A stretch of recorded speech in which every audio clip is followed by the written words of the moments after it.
qarşıdan 8 Mart Beynəlxalq Qadınlar Günü gəlir. Mən də bu gün münasibətilə anama hədiyyə hazırlamaq istəyirəm. Gəlin birlikdə hazırlayaq.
Artıq hədiyyəm hazırdır.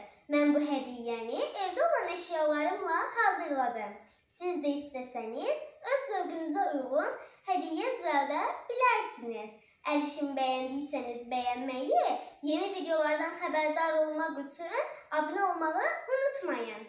Hələlik!